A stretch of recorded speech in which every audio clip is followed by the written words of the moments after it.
ഈശോയിൽ പ്രിയപ്പെട്ടവരെ, വളർത്തുപിതാവിൻ്റെ പിന്നാലെ നമ്മൾ യാത്ര തുടരുകയാണ്. വിശുദ്ധ യൗസേപ്പിതാവിനെ നമ്മൾ സ്നേഹത്തോടെ വിളിക്കുന്ന ഒരു പേരാണ് ഭാഗ്യപ്പെട്ട വിശുദ്ധ യൗസേപ്പിതാവേ. ഞാൻ തുടക്കത്തിൽ പറഞ്ഞു, പുതിയ നിയമം സമം വിശുദ്ധ യൗസേപ്പിതാവ്.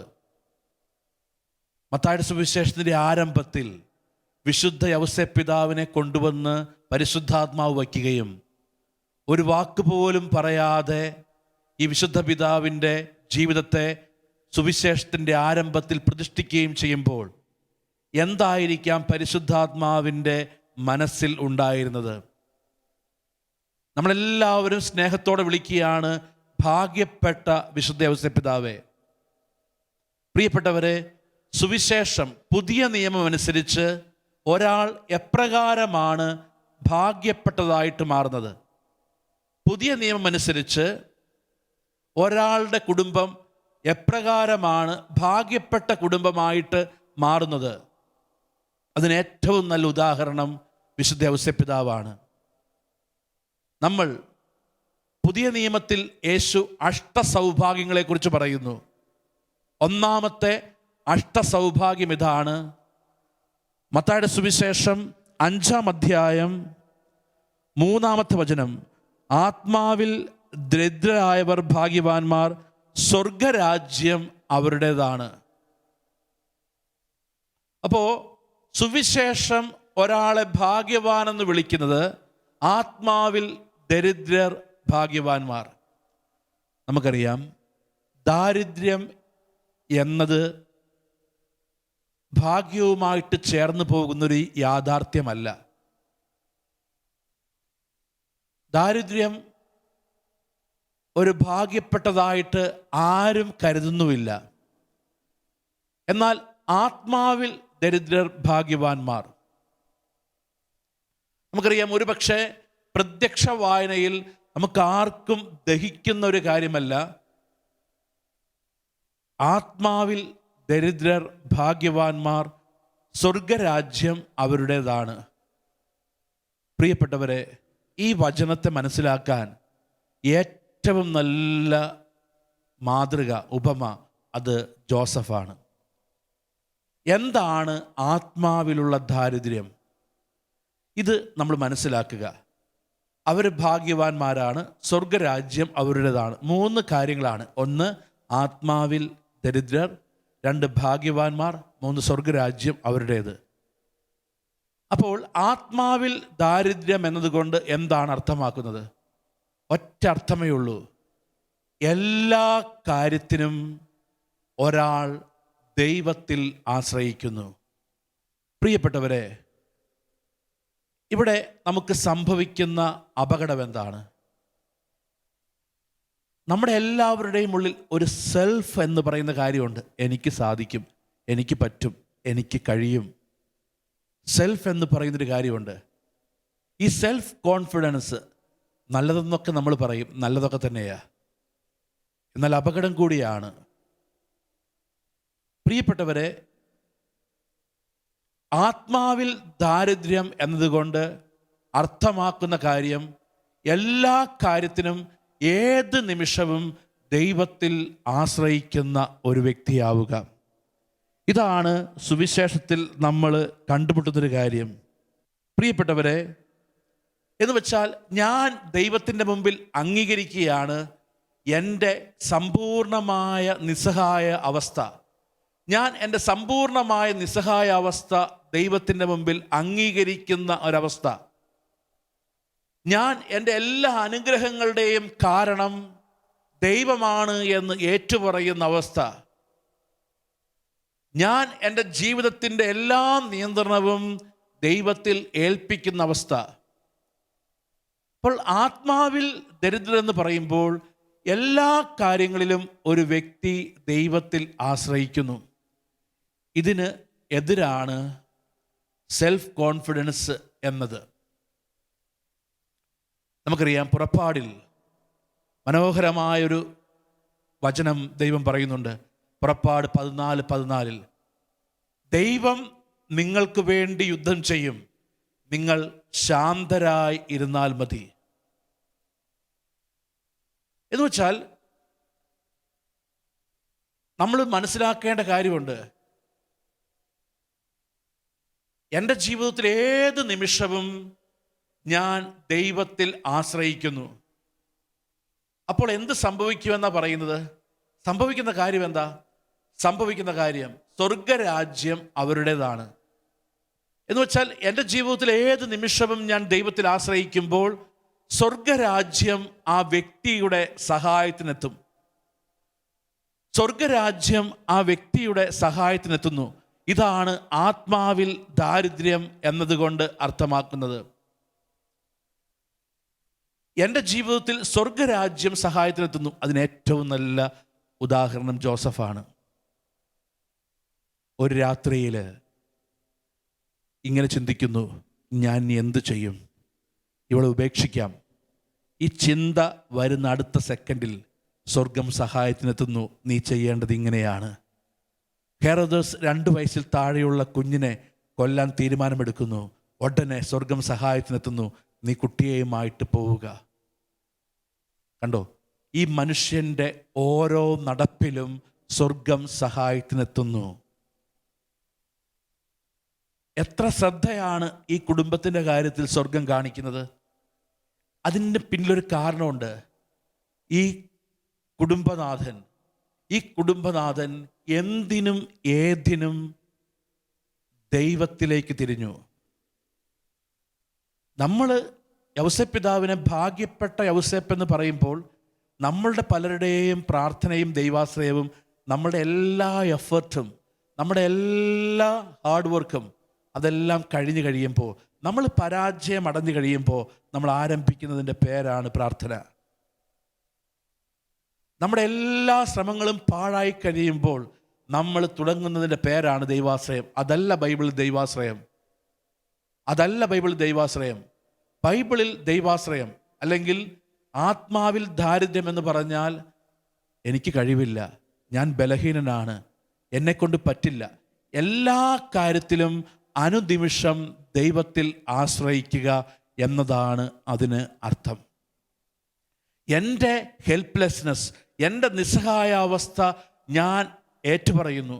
എൻ്റെ കുടുംബത്തിൻ്റെ നിസ്സഹായാവസ്ഥ ഞാൻ ദൈവത്തിൻ്റെ മുമ്പിൽ ഏറ്റുപറയുന്നു. പ്രിയപ്പെട്ടവരെ, ദൈവം അത് ആഗ്രഹിക്കുന്നുണ്ട്. ന്യായാധിപന്മാരുടെ പുസ്തകത്തിൽ 7-ാം അധ്യായത്തിൽ മനോഹരമായ ഒരു സംഭവമുണ്ട്. ന്യായാധിപന്മാരുടെ പുസ്തകം 7-ാം അധ്യായത്തിൽ മനോഹരമായൊരു സംഭവമുണ്ട്. സംഭവം ഇതാണ്. നമുക്കറിയാം, അവിടെ ന്യായാധിപന്മാരുടെ പുസ്തകം 7-ാം അധ്യായത്തിൽ മിദ്യാൻകാരുമായിട്ടുള്ള യുദ്ധം നടക്കുകയാണ്. മിദ്യാൻകാരുമായിട്ടുള്ള യുദ്ധം നടക്കുമ്പോൾ അവിടെ സുന്ദരമായൊരു സംഭവം പരിശുദ്ധാത്മാവ് നമ്മുടെ മുമ്പിൽ വരച്ചു വയ്ക്കുന്നുണ്ട്. ന്യായാധിപന്മാരുടെ പുസ്തകം 7-ാം അധ്യായം, പ്രിയപ്പെട്ടവരെ, സുന്ദരമായൊരു സംഭവം വയ്ക്കുന്നുണ്ട്. ദൈവം പറയുന്നു, നിങ്ങളിൽ ഭയമുള്ളവർ വീട്ടിലേക്ക് തിരിച്ചു പോവുക. ഒറ്റയടിക്ക് തിരിച്ചു പോകുന്നത് 22,000 പേരാണ്. മിച്ചം 10,000 പേര് അവസാനിച്ചു. 32,000 പേര് യുദ്ധത്തിന് വരികയാണ് മിദ്യാൻകാരുമായിട്ട്. ഈ 32,000 പേരും നിന്ന് വിറയ്ക്കുകയാണ്. കാരണം അത്ര പവർഫുള്ളാണ്, അത്ര ശക്തരാണ് മിദ്യാൻകാർ. ഈ 32,000 പേര് നിന്ന് വിറയ്ക്കുകയാണ്. എന്താ വിറയ്ക്കുന്നത്? ഞങ്ങൾ എങ്ങനെ ഇവരെ തോൽപ്പിക്കും? അപ്പോഴാണ് ദൈവം പറയുന്നത്, ദൈവത്തിൻ്റെ ഒരു ആശ്വാസവാക്ക്, നിങ്ങളിൽ ഭയമുള്ളവർ, പേടിയുള്ളവർ തിരിച്ചു പോക്കോ. 10,000 പേര് അവിടെ അവശേഷിക്കുന്നു. 20,000 തിരികെ പോകുന്നു. 22,000 തിരികെ പോകുന്നു. അപ്പോൾ ഗിദെയോനോട് ദൈവം പറയുന്നൊരു കാര്യമുണ്ട്. ന്യായാധിപന്മാരുടെ പുസ്തകം 7-ാം അധ്യായം 2 മുതൽ തിരുവചനങ്ങൾ. കർത്താവ് ഗിദെയോനോട് പറഞ്ഞു, നിങ്ങളുടെ സംഖ്യ അധികമായതിനാൽ മിദ്യാൻകാരെ ഞാൻ നിങ്ങളുടെ കൈകളിൽ ഏൽപ്പിക്കുകയില്ല. സ്വന്തം കൈകൊണ്ട് തന്നെ രക്ഷ പ്രാപിച്ചു എന്ന് ഇസ്രായേൽ എൻ്റെ നേരെ നോക്കി വീമ്പടിച്ചേക്കാം. ഇത് ഗിദെയോനോട് ദൈവം പറയുകയാണ്, നിങ്ങളുടെ സംഖ്യ അധികമായതിനാൽ ഞാൻ മിദ്യാൻകാരെ നിങ്ങളുടെ കൈകളിൽ ഏൽപ്പിക്കില്ല. കാരണം സ്വന്തം കഴിവ് കൊണ്ട്, സ്വന്തം ശക്തി കൊണ്ട്, സ്വന്തം ബലം കൊണ്ട് ജയിച്ചുവെന്ന് നിങ്ങൾ എൻ്റെ നേരെ നോക്കി പറയാം. അതുകൊണ്ട് നിങ്ങളിൽ ഭയമുള്ളവർ തിരിച്ചു പോകട്ടെ. അങ്ങനെയാണ് 22,000 തിരിച്ചു പോകുന്നു, 10,000 അവശേഷിക്കുന്നു. അപ്പോൾ ദൈവം പറയുന്നുണ്ട്, ഇപ്പോഴും നിങ്ങളുടെ സംഖ്യ അധികമാണ്. എന്നിട്ട് ഗിദെയോനോട് പറയുന്നുണ്ട്, ഇവരെ ഒരു പുഴയുടെ തീരത്തേക്ക് കൊണ്ടുവരിക, ഞാൻ പറയുന്നത് പോലെ അവരെ പരിശോധിക്കുക.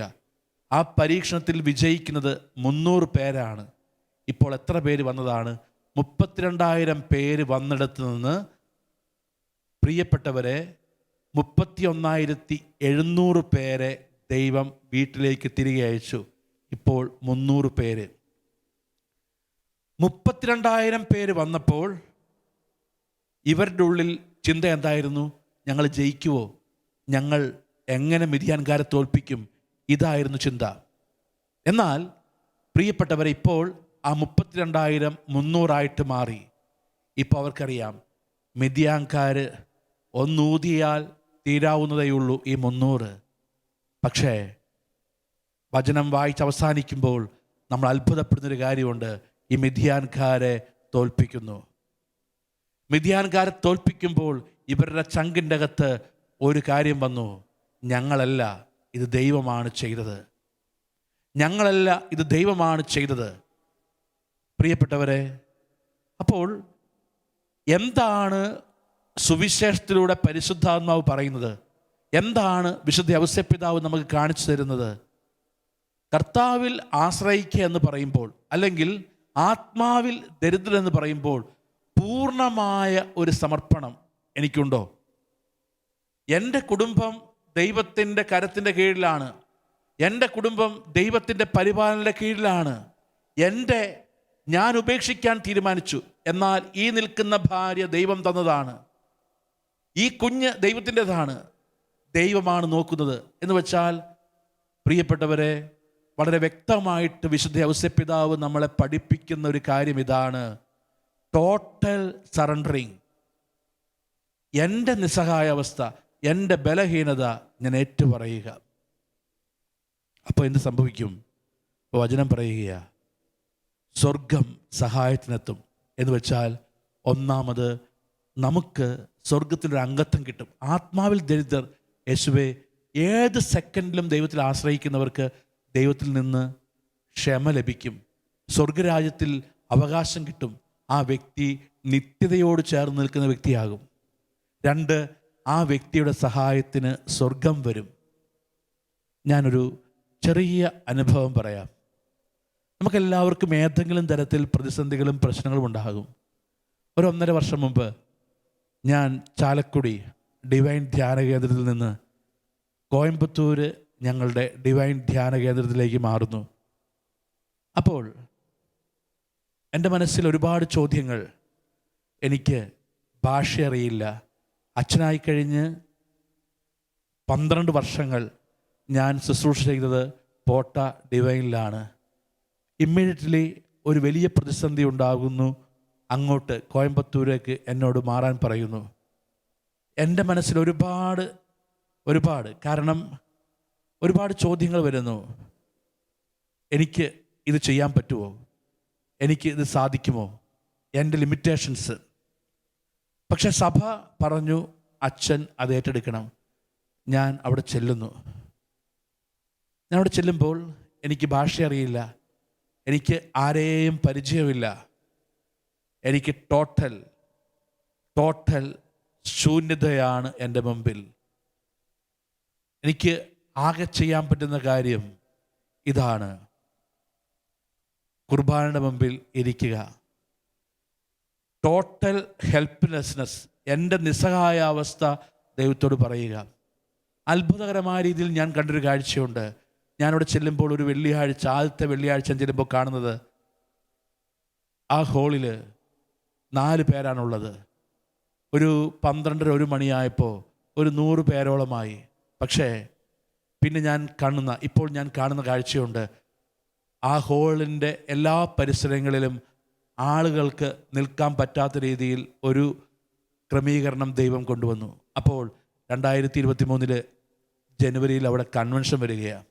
അപ്പോൾ ഒരുപാട് പേരെന്നോട് വന്നിട്ട് പറഞ്ഞു, അച്ഛാ കൺവെൻഷന് ഒരുപാട് പൈസ ചിലവുണ്ട്, അച്ഛൻ ഒരു കാര്യം ചെയ്യണം, നമുക്ക് പൈസ തന്ന് സഹായിക്കുന്ന, സാമ്പത്തികമായി സഹായിക്കുന്ന ഒരുപാട് വ്യക്തികളുണ്ട്, അവരുടെ വീട്ടിലൊന്ന് പോകണം, അവരോട് സംസാരിക്കണം, സ്പോൺസേഴ്സ് ഉണ്ട്. ഞാൻ പറഞ്ഞു, ഇവരെയൊന്നും എനിക്ക് പരിചയമില്ല. അല്ല അത് ഇങ്ങനെയല്ലേ പരിചയപ്പെടുന്നത്, അച്ഛൻ ഞങ്ങൾ ലിസ്റ്റ് തരാം, അച്ഛൻ അവരുടെ വീട്ടിൽ പോവുക. അപ്പോൾ എനിക്കത് ഉൾക്കൊള്ളാൻ പറ്റുന്നില്ല.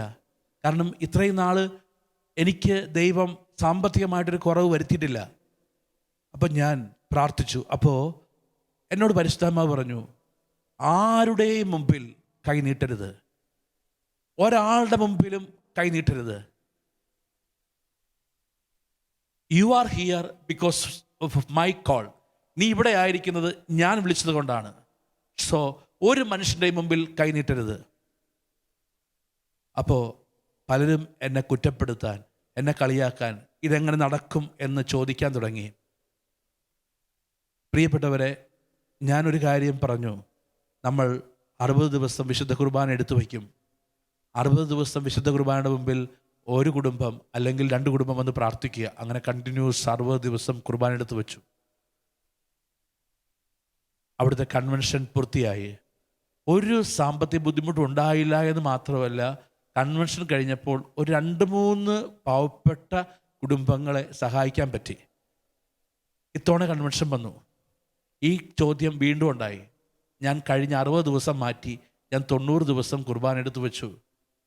ബഹുമാനപ്പെട്ട നായിക്കാമ്പറമ്പിലച്ചൻ, പനക്കിലച്ചൻ, അഗസ്റ്റിൻ വല്ലുരാനച്ചൻ 3 പേരാണ് ഈ വർഷത്തെ കൺവെൻഷൻ നയിച്ചത്. എനിക്ക് വെറുതെ ഇരിക്കേണ്ടി വന്നേ ഉള്ളൂ, എനിക്ക് വെറുതെ ക്രമീകരിക്കേണ്ടി വന്നേ ഉള്ളൂ. ഞാൻ ടൈം ടേബിൾ ഇട്ടു, അവർ വന്ന് ഭംഗിയായിട്ട് 3 പേരും വന്ന് ശുശ്രൂഷ നയിച്ചു. പ്രിയപ്പെട്ടവരെ, ഞാനിത് പറയുന്നത്, നമ്മളൊരു കാര്യം ഓർക്കുക, നമ്മൾ ഓടുന്നതിനേക്കാൾ, നമ്മൾ അധ്വാനിക്കുന്നതിനേക്കാൾ ബലമുണ്ട് ദൈവം അധ്വാനിക്കുമ്പോൾ. നമ്മൾ തലയിൽ തല പുകയുന്നതിനേക്കാൾ വലിയൊരു പദ്ധതി ദൈവത്തിനുണ്ട്. പക്ഷെ നമുക്ക് പലപ്പോഴും സാധിക്കില്ല. ഞാൻ പറയുന്നത് നമ്മൾ കഷ്ടപ്പെടരുതെന്നല്ല, നമ്മുടെ എഫേർട്ട് ഉപയോഗിക്കരുതെന്നല്ല, പക്ഷേ നമ്മുടെ എഫേർട്ട് നമ്മൾ സറണ്ടർ ചെയ്യണം. എൻ്റെ ജോലി, എൻ്റെ ബിസിനസ്, എൻ്റെ മകന് വേണ്ടിയുള്ള, എൻ്റെ വീടിന് വേണ്ടിയുള്ള, എൻ്റെ സാമ്പത്തിക മേഖലയ്ക്ക് വേണ്ടിയുള്ള ഓട്ടം ഞാൻ സറണ്ടർ ചെയ്യണം. എൻ്റെ ഹെൽപ്ലെസ്നെസ്, എൻ്റെ നിസ്സഹായാവസ്ഥ ഞാൻ ദൈവത്തിൻ്റെ മുമ്പിൽ ഏറ്റുപറയുമ്പോൾ ദൈവം എൻ്റെ സഹായത്തിനെത്തും, സ്വർഗം എൻ്റെ സഹായത്തിനെത്തും. ഇതാണ് വചനം പറയുന്നത്. ആത്മാവിൽ ദരിദ്രരായവർ ഭാഗ്യവാന്മാർ, സ്വർഗരാജ്യം അവരുടേതാണ്. നമുക്കറിയാം, ഇന്ന് ഒരുപാട് കുടുംബങ്ങൾ, എന്നെ ശ്രമിച്ചുകൊണ്ടിരിക്കുന്ന ഒരുപാട് പേര് പല കാര്യങ്ങളെയുമായിട്ട് ബന്ധപ്പെട്ട് അസ്വസ്ഥപ്പെടുന്നുണ്ട്. സാമ്പത്തിക മേഖലയുമായി ബന്ധപ്പെട്ട്, ജോലിയുമായി ബന്ധപ്പെട്ട്, മക്കളുമായി ബന്ധപ്പെട്ട്, ഒന്ന് എങ്ങനെയെങ്കിലും കുടുംബം രക്ഷപ്പെടണമെന്ന് ആഗ്രഹിച്ച് ഒരുപാട് പേര് കഷ്ടപ്പെടുന്നുണ്ട്. പക്ഷേ നമ്മൾ അധ്വാനിക്കരുതെന്നോ പഠിക്കരുതെന്നോ ശ്രമിക്കരുതെന്നല്ല, നമ്മളെല്ലാം എല്ലാ ശ്രമങ്ങളും ദൈവത്തിൻ്റെ കരത്തിൻ്റെ കീഴിൽ വയ്ക്കുക. നമ്മൾ ദൈവത്തോട് പറയുക, കർത്താവേ, ഇത് നിൻ്റെ കുടുംബമാണ്, ഞാൻ നിൻ്റെ മകളാണ്, ഞാൻ നിൻ്റെ മകനാണ്. മറ്റുള്ളവർ എന്നെ നോക്കി ചിരിക്കാനും കളിയാക്കാനും നീ അവസരം ഉണ്ടാക്കല്ലേ.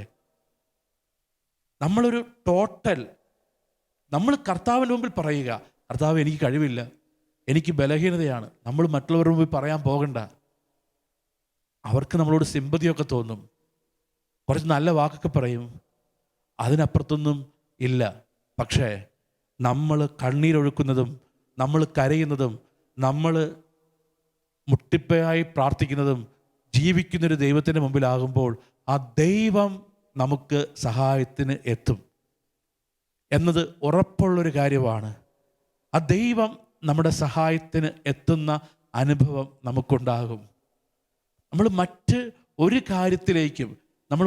കാര്യത്തിലേക്കും പോകേണ്ട ആവശ്യമില്ല. കഴിഞ്ഞ ദിവസം ഒരു കുടുംബം എൻ്റെ അടുത്ത് വന്നു. ആ കുടുംബം അവരെന്നോടൊരു സങ്കടം പറഞ്ഞു. അച്ഛാ, ഞങ്ങളുടെ വലിയ ആഗ്രഹമായിരുന്നു ഈ ഡിസംബറിൽ വീട്ടിൽ കയറുക എന്നത്. പ്രതീക്ഷിക്കാതെ അച്ഛാ ഞങ്ങളുടെ വീടിൻ്റെ പണി നിന്നുപോയി. ഞങ്ങൾ ആഗ്രഹിച്ചു, തീരുമാനിച്ചു വീട്ടിൽ കയറാൻ, പക്ഷെ അച്ഛാ നടന്നില്ല. കഴിഞ്ഞ ഡിസംബറിൽ ഞങ്ങൾ ആഗ്രഹിച്ചതാ അച്ഛാ, ഇപ്പോൾ ഇത്രയും ദിവസം മുമ്പോട്ട് പോകുന്നു. ഇനിയൊരു 2 മാസം എടുത്താലേ അച്ഛാ ഞങ്ങൾക്ക് ആ വീട്ടിൽ കയറാൻ പറ്റൂ. അപ്പോൾ ഈ കുടുംബം ഇങ്ങനൊരു പരാതിപ്പെടുകയാണ്. അവർ പറഞ്ഞൊരു കാര്യമുണ്ട്, ഞങ്ങൾ തീരുമാനിച്ചിരുന്നു വെച്ചാ, ഞങ്ങളെല്ലാം കണക്കൂട്ടിയിരുന്നു വെച്ചാ, ഞങ്ങളെല്ലാം ഉറപ്പിച്ചിരുന്നു. പെട്ടെന്നാണ് അവർക്ക് സാധിക്കാതെ വന്നത്. ഞാൻ പറഞ്ഞു, നിങ്ങൾ തീരുമാനിച്ചൊരു ഡേറ്റിൽ വീടിൻ്റെ പണിയെല്ലാം പൂർത്തിയാക്കി നിങ്ങൾ ആ വീട്ടിൽ കയറിയിരുന്നുവെങ്കിൽ നിങ്ങൾക്ക് എന്ത് തോന്നുമായിരുന്നു? നിങ്ങൾക്ക് തോന്നും, ഞങ്ങൾ കഷ്ടപ്പെട്ട് ഞങ്ങളൊരു വീട് വെച്ചു, നിങ്ങളുടെ പദ്ധതികൾ മുഴുവനും തളർന്നു. ഇപ്പം നിങ്ങൾ മുട്ടിപ്പായിട്ട് പ്രാർത്ഥിക്കുക, അപ്പൻ അമ്മ മക്കൾ ഒരുമിച്ചിരുന്ന് പ്രാർത്ഥിക്കുക, ഞങ്ങളുടെ വീടൊന്ന് പൂർത്തിയായി കിട്ടാൻ. ഒന്ന് നിങ്ങൾ ഓർക്കണം, നിങ്ങൾ നിശ്ചയിച്ച ഡേറ്റിൽ നിങ്ങൾ ആ വീട്ടിൽ കയറിയിരുന്നുവെങ്കിൽ ഈ വീടിന് ഇത്രയും പ്രാർത്ഥന കിട്ടില്ലായിരുന്നു. നിങ്ങൾ നിശ്ചയിച്ച വീട്ടിൽ, നിങ്ങൾ നിശ്ചയിച്ച സമയത്ത്, നിങ്ങൾ നിശ്ചയിച്ച ദിവസം നിങ്ങൾ ആ വീട്ടിൽ കയറിയിരുന്നുവെങ്കിൽ നിങ്ങളുടെ വീടിന് ഇത്രയും പ്രാർത്ഥന കിട്ടില്ലായിരുന്നു. അവർ പറഞ്ഞു, ശരിയാച്ചാ, ഇന്നിപ്പോൾ രാവിലെ എഴുന്നേറ്റ് 3 മണിക്ക് വീട് പണിയുന്നവരെ, വീട്ടിലെ ഓരോ മുറികളെയും ഇനിയുള്ള വർക്കിനെ ഞങ്ങൾ സമർപ്പിച്ച് പ്രാർത്ഥിച്ചുകൊണ്ടിരിക്കുക. 2, ഞാൻ പറഞ്ഞു, ചിലപ്പോൾ ഒരു 6 മാസം എക്സ്റ്റെൻഡ് ചെയ്യപ്പെടും.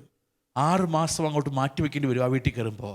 പക്ഷേ 6 മാസം കഴിഞ്ഞ് ആ വീട്ടിൽ കിടക്കുമ്പോൾ നിങ്ങളുടെ ചങ്കിൻ്റെ അകത്ത് ഒരു ഉറപ്പ് വരും, ഈ വീട് ഞങ്ങൾക്ക് ദൈവം തന്നതാ, ഈ വീട് ഞങ്ങൾ പ്രാർത്ഥിച്ചുണ്ടാക്കിയതാ, ഈ വീട് ദൈവത്തിൻ്റേതാണ്. പ്രിയപ്പെട്ടവരെ, ആ ഒരു ഉറപ്പ് നമുക്ക് കിട്ടുകയാണ്. അപ്പം നമ്മുടെ ഒരു പ്രതിസന്ധികളിലും നമ്മൾ അസ്വസ്ഥപ്പെടുകയല്ല ചെയ്യേണ്ടത്. ആത്മാവിൽ ദരിദ്രർ, ഇന്ന് ഒരുപാട് പേരുടെ പ്രശ്നം ഇതാണ്.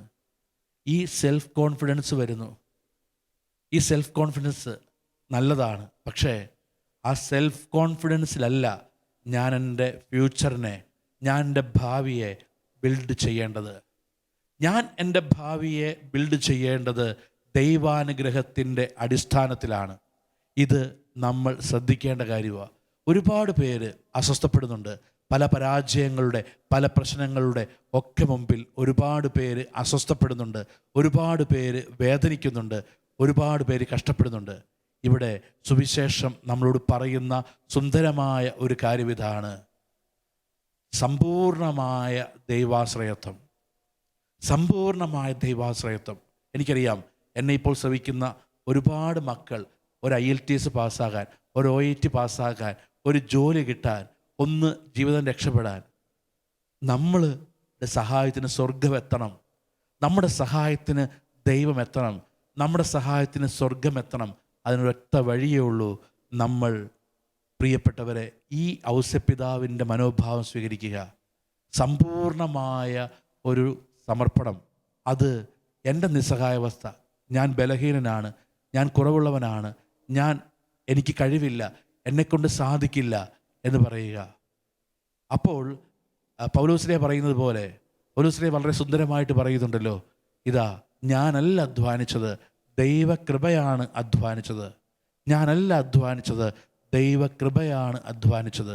അതിനാൽ പ്രിയപ്പെട്ടവരെ, ഇന്ന് ഈ വചനഭാഗം നമുക്ക് ധ്യാനിക്കാം.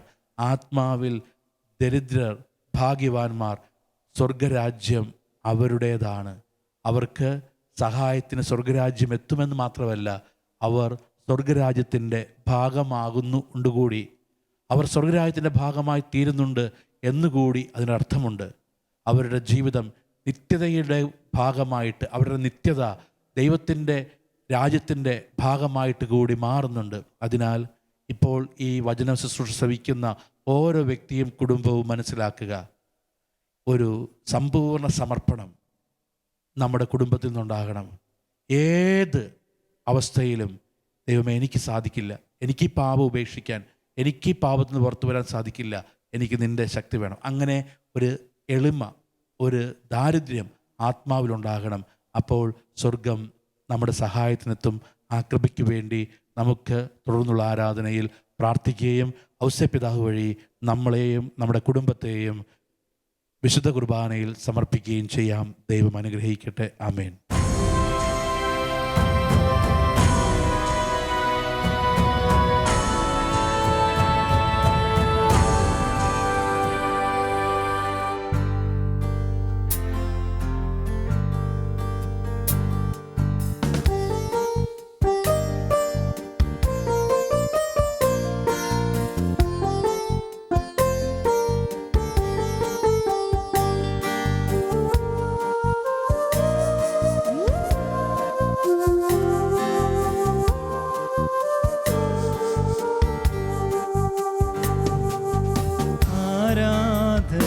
ഏറ്റം യോഗ്യനായവനേ, അനശ്വരനായ തമ്പുരാനേ, ആരാധനയ്ക്കേറ്റം യോഗ്യനായവനേ, അനശ്വരനായ തമ്പുരാനേ, അങ്ങേ സന്നിധിയിൽ അർപ്പിക്കും നീ ജീവിതം. അങ്ങേ സന്നിധിയിൽ അർപ്പിക്കും നീ ജീവിതം. അവിരാമം ഞങ്ങൾ പാടാം ആരാധന, ആരാധന, നാദാ ആരാധന, ആരാധന, ആരാധന, നാദാ ആരാധന, ആരാധന, ആരാധന, നാദാ ആരാധന,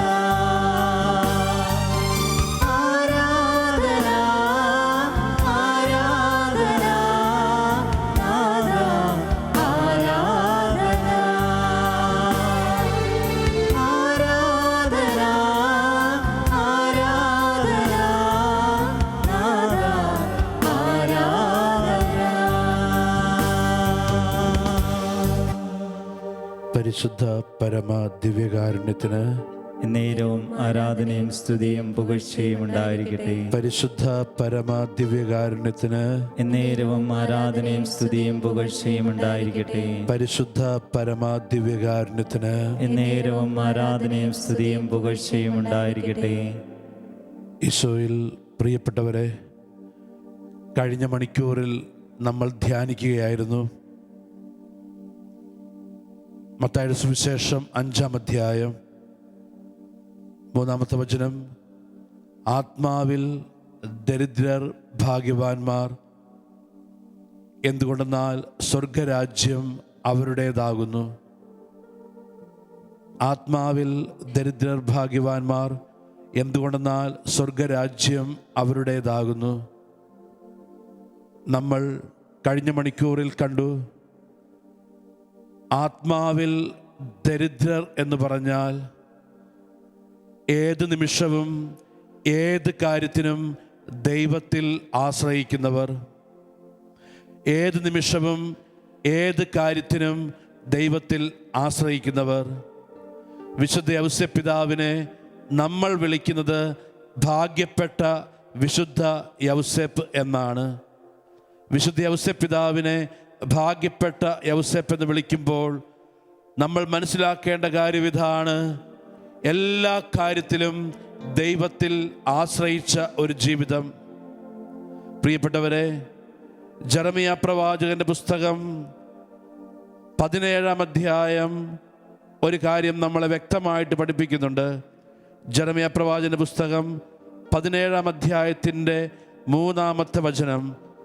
ആ വചനം ഇങ്ങനെയാണ് പറയുന്നത്: കർത്താവ് അരുളി ചെയ്യുന്നു, മനുഷ്യനെ ആശ്രയിക്കുകയും ശരീരശക്തിയെ അവലംബമാക്കുകയും ചെയ്ത് കർത്താവിൽ നിന്ന് ഹൃദയം തിരിക്കുന്നവൻ ശബ്ദൻ.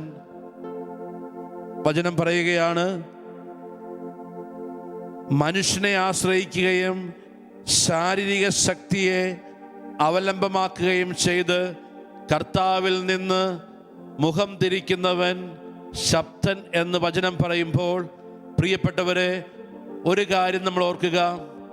മനുഷ്യനെ ആശ്രയിക്കുമ്പോൾ, സ്വന്തം ശക്തിയിൽ ആശ്രയിക്കുമ്പോൾ ആ വ്യക്തിയുടെ ഒരു പ്രവൃത്തിയും അനുഗ്രഹമായിട്ട് മാറുന്നില്ല. ആ വ്യക്തിയുടെ ഒരു പ്രവൃത്തിയും അനുഗ്രഹമായിട്ട് അനുഭവിക്കുവാൻ സാധിക്കുന്നില്ല എന്ന് വചനം കൃത്യമായിട്ട് ഓർമ്മിപ്പിക്കുന്നു. ഇനി എന്താണ് അടുത്ത വചനം പറയുന്നത്? 5-ാമത്തെ വചനം, കർത്താവിൽ ആശ്രയിക്കുന്നവർ അനുഗ്രഹീതൻ. അപ്പോൾ ഒരാളുടെ ജീവിതം, ഒരാളുടെ പ്രവൃത്തി, ഒരാളുടെ മുമ്പോട്ടുള്ള യാത്ര അനുഗ്രഹമാകാനുള്ള അടിസ്ഥാന കാരണം ഇതാണ്: അവൻ ദൈവത്തിൽ ആശ്രയിക്കുന്നു എന്നത്. നമ്മൾ പലപ്പോഴും ശാപത്തെക്കുറിച്ച് പറയാറുണ്ട്. പ്രിയപ്പെട്ടവരെ, നമ്മളുടെ ജീവിതത്തിലെ പ്രവൃത്തികളും അധ്വാനവും അനുഗ്രഹമാകാത്തതിൻ്റെ കാരണം ഇതാണ്: മനുഷ്യൻ്റെ ശക്തിയിൽ, സ്വന്തം ശക്തിയിൽ നമ്മൾ ആശ്രയിക്കുമ്പോൾ നമ്മുടെ എല്ലാ പ്രയത്നങ്ങളെയും, പ്രിയപ്പെട്ടവരെ, അത് പാഴായി പോകുന്നു എന്ന് വചനം ഓർമ്മിപ്പിക്കുന്നു. എന്നാൽ വചനം പറയുകയാണ്, കർത്താവിൽ ആശ്രയിക്കുന്നവൻ അനുഗ്രഹീതൻ. അവൻ്റെ പ്രത്യാശ അവിടുന്ന് തന്നെ. അവൻ ആറ്റുതീരത്ത് നട്ട മരം പോലെയാണ്. അത് വെള്ളത്തിലേക്ക് വേരൂന്നിയിരിക്കുന്നു. അത് വേനൽക്കാലത്തെ ഭയപ്പെടുന്നില്ല. അതിൻ്റെ ഇലകൾ എന്നും പച്ചയാണ്. വരൾച്ചയുള്ളപ്പോഴും വരൾച്ചയുടെ കാലത്തും അതിന് ഉത്കണ്ഠയില്ല. അത് ഫലം നൽകിക്കൊണ്ടേയിരിക്കും. അതിനാൽ ഈ വചനത്തിൻ്റെ അഭിഷേകം ഈ നിമിഷം നമ്മുടെ കുടുംബത്തിൽ കടന്നു വരുവാൻ വേണ്ടി പ്രാർത്ഥിക്കാം. അപ്പോൾ ആത്മാവിലുള്ള ദാരിദ്ര്യം എന്ന് പറഞ്ഞാൽ ഇതാണ്: just accept my helplessness in before God. എൻ്റെ നിസ്സഹായ അവസ്ഥ, എൻ്റെ ബലഹീനത, എൻ്റെ കുറവ് ഞാൻ ദൈവത്തിൻ്റെ മുമ്പിൽ ഏറ്റുപറയുകയും എന്നെ പൂർണ്ണമായിട്ടും ദൈവകരങ്ങളിൽ കൊടുക്കുകയും ചെയ്യുന്ന അവസ്ഥയാണ് ആത്മാവിലുള്ള ദാരിദ്ര്യം. എൻ്റെ നിസ്സഹായ അവസ്ഥ സമ്പൂർണമായിട്ട് ദൈവത്തിൻ്റെ മുമ്പിൽ ഏറ്റുപറയുന്നു. നമുക്കൊരു നിമിഷം 2 കരങ്ങളും ഉയർത്താം. 2 കരങ്ങളും നമ്മൾ ഉയർത്തുമ്പോൾ, എവിടെ നീ ആയിരിക്കുന്നുവോ, ഒരു പക്ഷേ ഈ നിമിഷം പരിശുദ്ധാത്മാവ് നിന്നോട് പറയുന്നു: മനുഷ്യരിൽ നിന്ന്, നിന്റെ സ്വന്തം കഴിവിൽ നിന്നുള്ള നോട്ടം നീ തിരിക്കുക. നിന്റെ നോട്ടം, നിന്റെ കൈയുടെ നീട്ടം കർത്താവിലേക്കാക്കി മാറ്റുക. അപ്പോൾ നീ അറിയും ദൈവത്തിൻ്റെ ഇടപെടൽ. യേശുവേ, ഞങ്ങൾ പ്രാർത്ഥിക്കുന്നു. ഇത്രയും നാൾ, ഇന്നലെ വരെ ജീവിതത്തിൻ്റെ പ്രതിസന്ധി ഘട്ടങ്ങളിൽ ഞങ്ങൾ ചില വ്യക്തികളിലേക്ക് നോക്കി, ഞങ്ങൾ ജീവിതത്തിൽ ഞങ്ങളുടെ സ്വന്തം കഴിവുകളിലേക്ക് നോക്കി. അതാണ് കഴിഞ്ഞ നാളുകളിൽ ദൈവാനുഗ്രഹം തടസ്സപ്പെടാനുള്ള കാരണം. അതിനാൽ പ്രിയപ്പെട്ടവരെ, ഈ നിമിഷം ഒരു കാര്യം മനസ്സിലാക്കുക: ദൈവത്തിന് നമ്മുടെ കുടുംബത്തിലും ജീവിതത്തിലും ജീവിത സാഹചര്യങ്ങളിലും പ്രവർത്തിക്കുവാനുള്ള പ്രധാനപ്പെട്ട തടസ്സം ഇതാണ്: നമ്മളുടെ ഭാഗത്ത് നിന്ന് ടോട്ടൽ, സമ്പൂർണമായ ഒരു സമർപ്പണം, സമ്പൂർണമായ ഒരു ദൈവാശ്രയം ഉണ്ടാകുന്നില്ല. കരങ്ങൾ ഉയർത്തി നമുക്ക് പൂർണ്ണമായിട്ടും നമുക്ക് നമ്മുടെ എല്ലാ കുറവുകളെയും ഈശോയുടെ കരങ്ങളിലേക്ക് കൊടുത്ത് നമുക്ക് സ്തുതിച്ച് പ്രാർത്ഥിക്കാം. ഹല്ലേലൂയ, ഹല്ലേലൂയ, ഹല്ലേലൂയ. യേശുവേ, ഞങ്ങൾ അങ്ങേ ആരാധിക്കുന്നു. യേശുവേ, ഞങ്ങൾ അങ്ങേ സ്തുതിക്കുന്നു. യേശുവേ, ഞങ്ങൾ അങ്ങേ മഹത്വപ്പെടുത്തുന്നു. യേശുവേ, ഞങ്ങൾ അങ്ങേ ആരാധിക്കുന്നു. ഹല്ലേലൂയ, ഹല്ലേലൂയ, ഹല്ലേലൂയ, ഹല്ലേലൂയ, ഹല്ലേലൂയ, ഹല്ലേലൂയ, ഹല്ലേലൂയ, ഹല്ലേലൂയ, ഹല്ലേലൂയ, ഹല്ലേലൂയ, ഹല്ലേലൂയ. യേശുവേ ആരാധന. ഹല്ലേലൂയ, ഹല്ലേലൂയ. യേശുവേ ആരാധന. ഹല്ലേലൂയ, ഹല്ലേലൂയ, ഹല്ലേലൂയ, ഹല്ലേലൂയ, ഹല്ലേലൂയ. പുറപ്പാടിന്റെ പുസ്തകത്തിൽ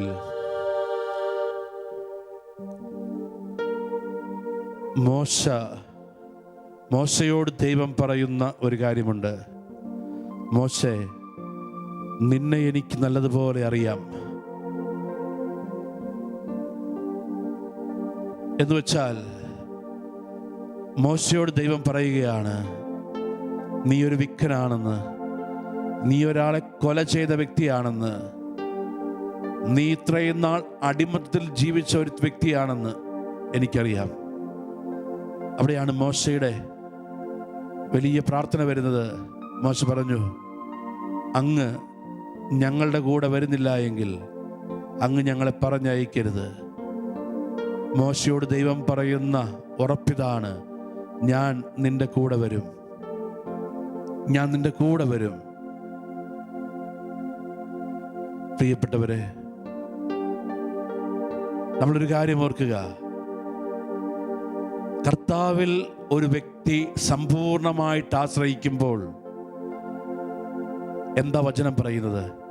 ആത്മാവിൽ ദരിദ്രർ ഭാഗ്യവാന്മാർ.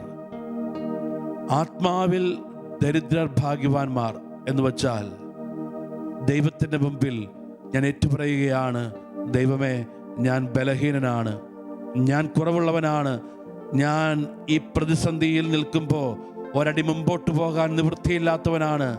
ദൈവമേ, എൻ്റെ കഴിവ് കൊണ്ട്, എൻ്റെ ശക്തി കൊണ്ട്, എൻ്റെ ബലം കൊണ്ട്, ഇപ്പോഴുള്ള എൻ്റെ സൗഹൃദങ്ങൾ കൊണ്ട് ഒരടി എനിക്ക് മുമ്പോട്ട് പോകാൻ പറ്റുന്നില്ല എന്ന് സമ്പൂർണ്ണമായിട്ട് ഞാൻ എൻ്റെ നിസ്സഹായ അവസ്ഥ, എൻ്റെ ബലഹീനത ഞാൻ ഏറ്റുപറയുമ്പോൾ എന്ത് സംഭവിക്കും? അടുത്ത വചനം, സ്വർഗരാജ്യം അവരുടേതായിട്ട് മാറും. സ്വർഗരാജ്യം അവരെ ഹെൽപ്പ് ചെയ്യാൻ വരും. സ്വർഗരാജ്യം ഒരു ദൈവ പൈതലിൻ്റെ സഹായത്തിനെത്തും. ഇതാ, അതാണ് വിശുദ്ധ ഔസേപ്പിതാവിൽ നമ്മൾ കണ്ടുമുട്ടുന്ന ഏറ്റവും വലിയ കാര്യം. ഔസേപ്പിതാവ് തൻ്റെ ജീവിതത്തെ പൂർണ്ണമായിട്ടും, തൻ്റെ നിസ്സഹായ അവസ്ഥയെ പൂർണ്ണമായിട്ടും ദൈവകരങ്ങളിൽ ഏറ്റുപറഞ്ഞപ്പോൾ പിന്നെ ഓർക്കേണ്ട ഒരു കാര്യം ഇതാണ്, ആ മനുഷ്യൻ സ്വപ്നത്തിൽ അസ്വസ്ഥപ്പെടുമ്പോൾ പോലും ഇതാ സ്വർഗരാജ്യം സഹായത്തിനെത്തുന്നു. ഹെറോദസ് 2 വയസ്സിൽ താഴെയുള്ള കുട്ടികളെ കൊല്ലുമെന്ന പ്രഖ്യാപനം ഹെറോദസ് ഇടുമ്പോൾ സംഭവിക്കുന്ന അടുത്ത കാര്യം, ഹെറോദസിന്റെ കൊട്ടാരത്തിൽ ആരും അറിയാതെ ഹെറോദസ് പേനയെടുത്ത് 2 വയസ്സിൽ താഴെയുള്ള കുട്ടികളെ കൊല്ലാൻ ഓർഡർ എഴുതുമ്പോൾ അടുത്ത വചനം ഇതാണ്, ഔസേപ്പിന്റെ തലയ്ക്ക് മുകളിൽ സഹായത്തിന് സ്വർഗരാജ്യം എത്തുന്നു. പ്രിയപ്പെട്ടവരെ, ഇത് മനസ്സിലാക്കുക. ഒരു കുടുംബം, ഒരു വ്യക്തി ഏത് പ്രതിസന്ധിയിലും സമ്പൂർണമായിട്ട് അവരുടെ ബലഹീനതയും അവരുടെ നിസ്സഹായ അവസ്ഥയും ദൈവത്തിൻ്റെ മുമ്പിൽ ഏറ്റുപറയുമ്പോൾ ദൈവം സ്വർഗരാജ്യം, ദൈവരാജ്യം ആ വ്യക്തിയുടെ സഹായത്തിനെത്തും എന്ന് സുവിശേഷം നമുക്ക് ഉറപ്പ് തരുന്നുണ്ട്. അതിനാൽ ഒരു നിമിഷം നമുക്ക് കരങ്ങൾ ഹൃദയത്തോട് ചേർത്ത് വയ്ക്കാം. യേശുവിൻ്റെ കരങ്ങളിലേക്ക് നമ്മളെ സമർപ്പിച്ച് പ്രാർത്ഥിക്കാം. യേശുവേ, നീയാണ് എൻ്റെ സർവ്വവും. യേശുവേ, നിന്നെ കൂടാതെ ഒരടി മുമ്പോട്ട് പോകുവാൻ എനിക്ക് സാധ്യമല്ല. ഒരു വലിയ പ്രതിസന്ധിയിൽ ഞാൻ നിൽക്കുന്നു. യേശുവേ, ഇത്രയും നാള് ഞാൻ എൻ്റെ കഴിവിൽ, എൻ്റെ ബലത്തിൽ, എൻ്റെ സാമർത്ഥ്യത്തിൽ ഞാൻ ആശ്രയിച്ചു. ഞാൻ മാപ്പ് ചോദിക്കുന്ന കർത്താവേ, ഞാൻ ഏറ്റുപറയുന്നു, ഞാൻ സമർപ്പിക്കുന്നു എന്നെ പൂർണ്ണമായിട്ട്. ഒരു പക്ഷേ ഒരു വലിയ പരാജയത്തിൻ്റെ വക്കത്തായിരിക്കാം ഞാൻ നിൽക്കുന്നത്. ഒരടി മുമ്പോട്ട് പോകാൻ പറ്റാത്തൊരു യാഥാർത്ഥ്യത്തിൻ്റെ മുമ്പിലായിരിക്കാം ഞാൻ നിൽക്കുന്നത്. ഒരു പക്ഷേ മറ്റുള്ളവരെന്നെ കളിയാക്കുന്ന കർത്താവേ, മറ്റുള്ളവരെന്നെ അസ്വസ്ഥപ്പെടുന്ന കർത്താവേ, എനിക്കാരുമില്ല എന്നുള്ള തോന്നൽ എന്നെ വല്ലാതെ ഭാരപ്പെടുത്തുന്നു എൻ്റെ കർത്താവേ. ഈ പ്രതിസന്ധിയിൽ ഞാൻ എന്നെ പൂർണ്ണമായിട്ട് സമർപ്പിച്ച് എൻ്റെ നിസ്സഹായ അവസ്ഥയെ ഞാൻ ഏറ്റുപറഞ്ഞ് ഞാൻ പ്രാർത്ഥിക്കുന്നു. നീ എൻ്റെ സഹായത്തിന് വരണമേ. ദൈവരാജ്യം, സ്വർഗരാജ്യം എൻ്റെ സഹായത്തിന് എത്തണമേ. ഞാൻ പ്രാർത്ഥിക്കുന്നു.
പ്രിയപ്പെട്ടവരെ, പ്രഭാഷകന്റെ പുസ്തകം 2-ാം അധ്യായം 10-ാമത്തെ വചനം, ബുക്ക് ഓഫ് സിറ ചാപ്റ്റർ 2 വേഴ്സ് 10. അവിടെ പരിശുദ്ധാത്മാവ് നമ്മളോടൊരു ചോദ്യം ചോദിക്കുന്നു. കഴിഞ്ഞ തലമുറകളെ പറ്റി ചിന്തിക്കുവിൻ. കർത്താവിനെ ആശ്രയിച്ചിട്ട് ആരാണ് നിരാശരായത്? കർത്താവിൻ്റെ ഭക്തരിൽ ആരാണ് പരിത്യക്തരായത്? അവിടുത്തെ വിളിച്ചപേക്ഷിച്ചിട്ട് ആരാണ് അവഗണിക്കപ്പെട്ടത്? പരിശുദ്ധാത്മാവ് നമ്മളോട് ചോദിക്കുന്നൊരു ചോദ്യമാണ്. മക്കളെ, ഇന്നലകളിൽ കർത്താവിൽ ആശ്രയിച്ചിട്ട്, ഇന്നലകളിൽ കർത്താവേ എന്ന് വിളിച്ചിട്ട്, ഇന്നലകളിൽ കർത്താവിൻ്റെ കരം പിടിച്ചിട്ട് ആരാണ് പരിത്യക്തരായത്? പ്രിയപ്പെട്ടവരെ, വീണ്ടും സങ്കീർത്തനങ്ങളുടെ പുസ്തകം 27-ാം അധ്യായം വചനം നമ്മളെ ഓർമ്മിപ്പിക്കുന്നു. ഇതാ അവിടെ നിന്ന് ഇങ്ങനെ പറയുന്നു: ക്ലേശകാലത്ത് അവിടുന്ന് തൻ്റെ ആലയത്തിൽ എനിക്ക് അഭയം നൽകും, തൻ്റെ കൂടാരത്തിനുള്ളിൽ എന്നെ ഒളിപ്പിക്കും, എന്നെ ഉയർന്ന പാറമേൽ അവിടുന്ന് നിർത്തും. വചനം പറയുകയാണ്, ക്ലേശകാലത്ത് അവിടുന്ന് എനിക്ക് അഭയം നൽകും, തൻ്റെ ആലയത്തിനുള്ളിൽ അവിടുന്ന് എന്നെ ഒളിപ്പിക്കും, അവിടുന്ന് എന്നെ ഉയർന്ന പാറമേൽ നിർത്തും. ഇതൊരു ദൈവ പൈതലിനോട് പരിശുദ്ധാത്മാവ് പറയുന്ന വചനമാണ്. ഒരു പക്ഷേ ഇപ്പോൾ നിന്റെ കുടുംബം നിൽക്കുന്നത് ക്ലേശകാലത്താണ്. ഇപ്പോൾ നിന്റെ കുടുംബം നിൽക്കുന്നത് വറുതിയുടെ നാളിലാണ്. ഇപ്പോൾ നിന്റെ കുടുംബം നിൽക്കുന്നത് ഒരു പ്രശ്നത്തിന്റെ മുമ്പിലാണ്. ഈ വചനം വെച്ച് പ്രാർത്ഥിക്കുക, ഈ വചനം വെച്ച് പ്രാർത്ഥിക്കുക. സങ്കീർത്തനം 27-ന്റെ 5-ാമത്തെ വചനം, ക്ലേശകാലത്ത് അവിടുന്ന് തൻ്റെ ആലയത്തിൽ എനിക്ക് അഭയം നൽകും, തൻ്റെ കൂടാരത്തിനുള്ളിൽ എന്നെ ഒളിപ്പിക്കും, എന്നെ ഉയർന്ന പാറമേൽ നിർത്തും. ഈ വചനം പരിശുദ്ധാത്മാവ് ഈ ശുശ്രൂഷയിൽ പങ്കെടുത്തുകൊണ്ടിരിക്കുന്ന ഒരുപാട് മക്കൾക്ക് തരുന്നു. ഒരു പക്ഷെ ക്ലേശകാലത്ത് കൂടെ ആർക്കും പരിഹരിക്കാൻ പറ്റാത്ത ഒരു പ്രശ്നത്തിലൂടെ ഇപ്പോൾ എൻ്റെ കുടുംബം മുമ്പോട്ട് പോകുമ്പോൾ പരിശുദ്ധാത്മാവ് പറയുന്നു, ഈ വചനം വെച്ച് പ്രാർത്ഥിക്കുക. ക്ലേശകാലത്ത് അവിടുന്ന് എനിക്ക് അഭയം നൽകും, അവിടുന്ന് തൻ്റെ ആലയത്തിൽ എന്നെ ഒളിപ്പിക്കും, എന്നെ ഉയർന്ന പാറമേൽ അവിടുന്ന് നിർത്തും. യേശുവേ, ഇപ്പോൾ ഈ ശുശ്രൂഷയിൽ പങ്കെടുത്തുകൊണ്ടിരിക്കുന്ന ഓരോ വ്യക്തിയിലും കുടുംബത്തിലും ഈ വചനം അഭിഷേകമായിട്ട് മാറാൻ വേണ്ടി ഞങ്ങൾ പ്രാർത്ഥിക്കുന്നു. ഇതാ വചനം ഓർമ്മിപ്പിക്കുന്നു. മത്തായിയുടെ സുവിശേഷം 6-ാം അധ്യായം നമ്മളോട് ഇങ്ങനെ പറയുന്നു: മക്കളെ, എന്ത് ഭക്ഷിക്കും, എന്തുടുക്കും, എന്ത് ധരിക്കും എന്നാകുലപ്പെടണ്ട. ഇതാ നിങ്ങൾക്കിതെല്ലാം വേണമെന്ന് നിങ്ങളുടെ പിതാവ് അറിയുന്നു. നിങ്ങൾക്കിതെല്ലാം ആവശ്യമാണെന്ന് നിങ്ങളുടെ പിതാവ് അറിയുന്നു. പ്രിയപ്പെട്ടവരെ, എന്തുകൊണ്ടാണ് ആകുലപ്പെടേണ്ട, നീ ദൈവത്തിൽ ആശ്രയിക്കുവാൻ വചനം പറയുന്നത്? എന്തെല്ലാം നിനക്ക് വേണമോ അതെല്ലാം അറിയുന്ന ഒരു പിതാവിൻ്റെ സ്നേഹത്തിൻ്റെ കീഴിലാണ്, ഒരു പിതാവിൻ്റെ വാത്സല്യത്തിൻ്റെ കീഴിലാണ്, ഒരു പിതാവിൻ്റെ സംരക്ഷണത്തിൻ്റെ കീഴിലാണ് നീയും നിന്റെ കുടുംബവുമെന്ന് മനസ്സിലാക്കണമെന്ന് പരിശുദ്ധാത്മാവ് ഓർമ്മിപ്പിക്കുന്നു. ഒരു നിമിഷം വിശുദ്ധ കുർബാനയുടെ മുമ്പിൽ എവിടെ നിൽക്കുന്ന വ്യക്തിയാണെങ്കിലും വിശുദ്ധ കുർബാനയുടെ മുമ്പിൽ 2 കരവും അല്പം യാചനാരൂപത്തിൽ പിടിക്കുക. ഈ വചനം വെച്ച് പ്രാർത്ഥിക്കുക. സങ്കീർത്തനം 27-5, സാംസ് 27:5, ആ വചനം വെച്ച് പ്രാർത്ഥിക്കാൻ പരിശുദ്ധാത്മാവ് പറയുന്നു. ഇപ്പോൾ ഈ ശുശ്രൂഷയിൽ പങ്കെടുത്തുകൊണ്ടിരിക്കുന്ന ഓരോ വ്യക്തിയിലും കുടുംബത്തിലും വ്യത്യസ്തമായ സാഹചര്യങ്ങളിൽ വ്യത്യസ്തമായ പ്രശ്നങ്ങളിലൂടെ കടന്നു പോകുന്ന ഓരോ വ്യക്തിയിലും കുടുംബത്തിലും യേശുവേ, ഈ വചനം അഭിഷേകമായിട്ട് മാറട്ടെ. ക്ലേശകാലത്ത് അവിടുന്ന് എനിക്ക് അഭയം നൽകും, തൻ്റെ ആലയത്തിനുള്ളിൽ അവിടുന്ന് എന്നെ ഒളിപ്പിക്കും, എന്നെ അവിടുന്ന് ഉയർന്ന പാറമേൽ നിർത്തും. ഈ വചനം ആവർത്തിച്ച് പ്രാർത്ഥിക്കാൻ, ഈ വചനം ആവർത്തിച്ച് പ്രാർത്ഥിച്ച് അഭിഷേകമായിട്ട് സ്വീകരിക്കാൻ പരിശുദ്ധാത്മാവ് ഇപ്പോൾ അനേകം മക്കളോട് പറയുന്നു. അനേകം മക്കളോട് പരിശുദ്ധാത്മാവ് വചനം പറഞ്ഞ് അവരുടെ ക്ലേശകാലത്തെ പരിശുദ്ധാത്മാവ് ഏറ്റെടുത്ത് അനുഗ്രഹിക്കുന്നു. ശക്തമായിട്ട് സ്തുതിച്ച് പ്രാർത്ഥിക്കട്ടെ. ഹല്ലേലൂയ, ഹല്ലേലൂയ, ഹല്ലേലൂയ. യേശുവേ നന്ദി, യേശുവേ ആരാധന, യേശുവേ മഹത്വം. ഹല്ലേലൂയ, ഹല്ലേലൂയ, ഹല്ലേലൂയ, ഹല്ലേലൂയ, ഹല്ലേലൂയ. Oh Jesus, oh Jesus, thank you Jesus, praise to Jesus, adore you Jesus. ഹല്ലേലൂയ, ഹല്ലേലൂയ, ഹല്ലേലൂയ, ഹല്ലേലൂയ. യേശുവേ ഞങ്ങൾ അങ്ങേ ആരാധിക്കുന്നു, സ്തുതിക്കുന്നു, മഹത്വപ്പെടുത്തുന്നു. ഹല്ലേലൂയ, ഹല്ലേലൂയ, ഹല്ലേലൂയ, ഹല്ലേലൂയ, ഹല്ലേലൂയ, ഹല്ലേലൂയ, ഹല്ലേലൂയ, ഹല്ലേലൂയ, ഹല്ലേലൂയ, ഹല്ലേലൂയ, ഹല്ലേലൂയ. കരങ്ങൾ നമുക്ക് കൂപ്പാം. നമ്മൾ ഈശോയുടെ ആശീർവാദം സ്വീകരിക്കാൻ വേണ്ടി ഒരുങ്ങുമ്പോൾ ഇപ്പോൾ എനിക്ക് വേണ്ടിയാണ് കുർബാനയിൽ ഈശോ ആയിരിക്കുന്നത്. വിശുദ്ധ ഔസേപ്പിതാവ് തൻ്റെ ജീവിതം പൂർണ്ണമായി ദൈവത്തിന് കൊടുത്തു. നിസ്സഹായ അവസ്ഥയേറ്റ് പറഞ്ഞു. ആ മനുഷ്യൻ്റെ ജീവിതത്തിൽ സ്വർഗം സഹായത്തിനെത്തി. വിശുദ്ധ ഔസേപ്പിതാവേ, ഞങ്ങളുടെ എല്ലാ കണ്ണുനീരിൻ്റെ കാരണങ്ങളെയും ഈ കുർബാനയിൽ ഞങ്ങൾ ചേർത്ത് വയ്ക്കുന്നു. ഞങ്ങളുടെ കുടുംബത്തിൻ്റെ അടുത്ത്, ഞങ്ങളുടെ ജീവിതത്തിൻ്റെ മുകളിൽ സ്വർഗത്തിൻ്റെ ഭരണം വരട്ടെ. സ്വർഗം ഞങ്ങളുടെ കനൽ വീണ നാളുകളിൽ സഹായത്തിനെത്തട്ടെ. ഞങ്ങൾ പ്രാർത്ഥിക്കുന്നു. നമുക്ക് കരങ്ങൾ കൂപ്പി നമ്മുടെ എല്ലാ നിയോഗങ്ങളെയും ഒരിക്കൽ കൂടി സമർപ്പിച്ച് ആ വചനം സങ്കീർത്തനം 27:5 ആവർത്തിച്ച് പറഞ്ഞ് നമുക്ക് ഈശോയുടെ ആശീർവാദം സ്വീകരിക്കാം. ക്ലേശകാലത്ത് കൂടാരവിരിപ്പാൻ എൻ്റെ പ്രിയൻ എന്നെ മറയ്ക്കും. അല്പകാലം കഴിഞ്ഞ് ഉയർന്നതാം പാറമേൽ എന്നെ അവൻ കയറ്റി നിർത്തും. ക്ലേശകാലത്ത് കൂടാരവിരിപ്പാൻ എൻ്റെ പ്രിയൻ എന്നെ മറയ്ക്കും. അല്പകാലം കഴിഞ്ഞ് ഉയർന്നതാം പാറമേൽ എന്നെ അവൻ കയറ്റി നിർത്തും. പരിശുദ്ധ പരമാദിവ്യ കാരുണ്യത്തിന് എന്നേരവും ആരാധനയും സ്തുതിയും പുകഴ്ചയും ഉണ്ടായിരിക്കട്ടെ. പരിശുദ്ധ പരമാദിവ്യ കാരുണ്യത്തിന് എന്നേരവും ആരാധനയും സ്തുതിയും പുകഴ്ചയും ഉണ്ടായിരിക്കട്ടെ. പരിശുദ്ധ പരമാദിവ്യ കാരുണ്യത്തിന് എന്നേരവും ആരാധനയും സ്തുതിയും പുകഴ്ചയും ഉണ്ടായിരിക്കട്ടെ. വിശുദ്ധ ഔസേപ്പിതാവിനോടുള്ള സമർപ്പണ പ്രാർത്ഥന നമുക്ക് നമ്മുടെ കുടുംബങ്ങളെയും കുടുംബത്തിൻ്റെ പ്രാർത്ഥനകളെയും വിശുദ്ധ ഔസേപ്പിതാവിന് സമർപ്പിച്ച് തുടർന്ന് വരുന്ന പ്രാർത്ഥനയോട് ചേർന്ന് നമുക്ക് പ്രാർത്ഥിക്കാം.